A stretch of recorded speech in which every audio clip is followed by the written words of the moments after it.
रुद्र प्रताप सिंह जी भी हमारे साथ हैं। रुद्र प्रताप जी, अगर वर्तमान के मुद्दों को आप देखें तो जिस तरीके से 2024 का ये जब 4 चरण खत्म हुए उसके बाद अब आप देखेंगे तो मुद्दों में बड़ी तेजी है। यहां अमेठी रायबरेली भी अब एक मुद्दा है, उसके अलावा पीओके को लेकर भी बात हो रही है, आरक्षण संविधान खतरे में, इसकी बात भी हो रही है।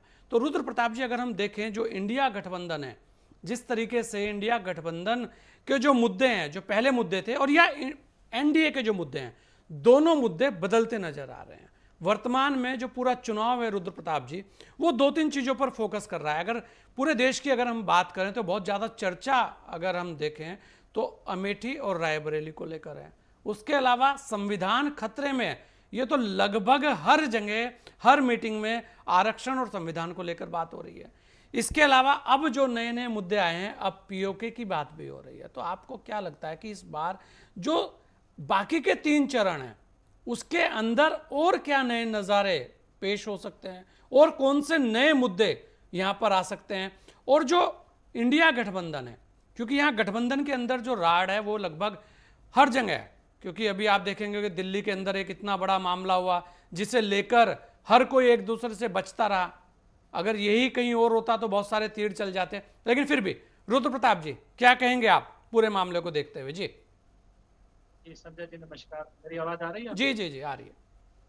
लेकिन संजय जी, चुनाव एक बड़ा लंबा इस बार का चुनाव था, तो आप एक मुद्दे पर अगर चुनाव होता तो चुनाव का इंटरेस्ट ही खत्म हो जाता। जी और साथ ही साथ जैसे अपना देश इतना बड़ा है और इतनी विविधताओं का देश है कि वो समय समय पर जगह जगह के हिसाब से मुद्दे बदलते रहेंगे, और आप आने वाले समय में भी देखेंगे, क्योंकि हर राज्य, जो इंडिया गठबंधन के अधिकांश दल हैं वो क्षेत्रीय पार्टी है, और वो अपने क्षेत्र के हिसाब से अपने मुद्दे को सेलेक्ट कर रहे हैं। जैसे आप देखेंगे कि जब ममता बनर्जी बंगाल में बात करेंगी तो अपने वोटरों को संबोधित करते हुए करेंगी, या तेजस्वी यादव या लालू यादव जब बिहार में बात करेंगे, तो ये इंडिया गठबंधन की सबसे बड़ी समस्या हो गई, क्योंकि कांग्रेस राष्ट्रीय पार्टी है। कांग्रेस को पूरे देश में राजनीति करनी होती है, तो जब उसके गठबंधन के लोग अपने क्षेत्र में अपने वोटर के लिए कुछ कमेंट करते हैं तो वो उसको पूरे देश में डिफेंड करना पड़ता है। वहीं जब आप बीजेपी को देखेंगे तो बीजेपी सत्तारूढ़ पार्टी है, और सत्तारूढ़ पार्टी 10 साल से सत्ता में है। वो अपने मुद्दे को एक साथ ला करके इनके ऊपर नए नए तरह के प्रयोग कर रही है, और आप ये गठबंधन जो है उसी प्रयोग का शिकार हो रहा है, क्योंकि इनके पास शुरुआत से मुद्दे की कमी है। ये एक मुद्दे पर नहीं चल रहा है। आपने देखा होगा कि संविधान की बात हुई, उसके बाद आरक्षण की बात हुई, फिर जातिगत जनगणना की बात हुई, और चरण वाइज चरण उसको धीरे धीरे खत्म होते गए। तो यहाँ कहीं ना कहीं ये लोग मुद्दे को सेट करने के लिए, वो भी एक ऐसी सरकार के सामने जो 10 साल से पूर्ण बहुमत की सरकार है, मुद्दों को सेट करने में असफल हुए। तो जब कोई आदमी अपने मुद्दे को सेट नहीं कर पाता है तो वो दूसरे के मुद्दे के साथ खेलने लगता है। अब जैसे आप बीजेपी एक मुद्दे को उछालेगी तो विपक्ष उसी के पीछे भागने लगेगा। अब जैसे आपने देखा होगा चुनाव पहले संदेश खाली की बात आई तो वहां पर पूरा विपक्ष चुप हो गया। अभी जैसे आपने अभी चर्चा करी स्वाति मालीवाल की बात होगी, जी तो वहां पर ये पूरा विपक्ष चुप हो जाता है। तो ये एक संदेह पैदा करता है आम जनमानस के अंदर कि अगर आप महिला सुरक्षा की बात करते हैं तो अपने लोगों के मामले में आप कैसे चुप्पी साध सकते हैं? आपको मुखर होकर बोलना चाहिए था। तो ये चीजें जो होती हैं, एक देखिए कम सत्तारूढ़ दल के पास बहुत सारी चीजें ऐसी होती हैं करने के लिए होती हैं, क्योंकि वो अपनी चीजों को साबित करके वहां आए होते हैं। 14 में भी बीजेपी ने अपने आप को साबित किया, 19 में भी अपने आप को साबित किया, और उन्हीं मुद्दों के साथ वो सरकार में बनी है। अगर विपक्ष को लगता है कि उसको सत्ता से हटानी है तो उसके पास उससे बड़े मुद्दे और जनता के बीच के मुद्दे आने चाहिए, और नेता उस चीज को जमीन तक लाने चाहिए। यहाँ आप देख रहे हैं कि जितने विपक्ष के नेता हैं, अधिकांश नेता जो हैं केवल टीवी पे अच्छी अच्छी बातें कर रहे हैं। आप देख रहे हैं कि ऐसे आंकड़े दे रहे हैं, कोई कह रहा है 100 आएंगे, कोई 150 आएगा, कोई 200 आएगा, कोई 300 आएगा।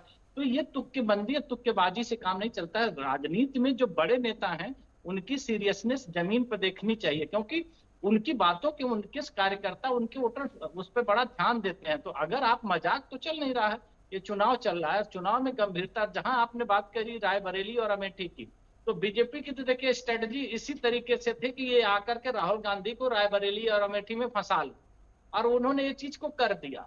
क्योंकि जैसे ही आपने देखा होगा कि पिछली बार अमेठी के साथ इन्होंने वायनाड में पर्चा अपना भरा, उसका इम्पैक्ट क्या हुआ, कांग्रेस की कितनी सीटें कम हुई पूरे देश में।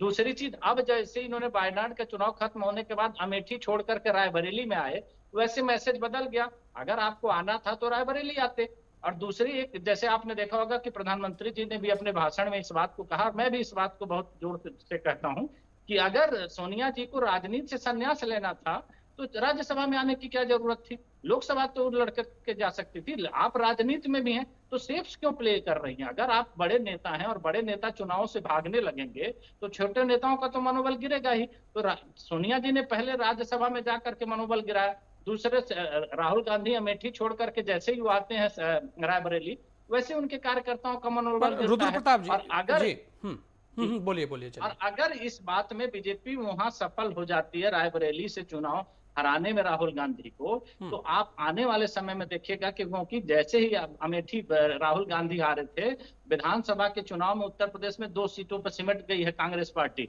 तो इसका मैसेज बड़ा दूर तक जाता है। एक बड़े नेता का चुनाव हारना और वो भी अपनी परंपरागत सीट से हारना बहुत बड़ा मैसेज देता है। तो यहाँ कहीं ना कहीं मैं देख रहा हूँ कि विपक्ष अपनी तैयारियों में उस तरह से सफल नहीं हो पाया जिस तरह से उसको 10 साल की सत्तारूढ़ पार्टी के साथ खड़ा होना चाहिए था।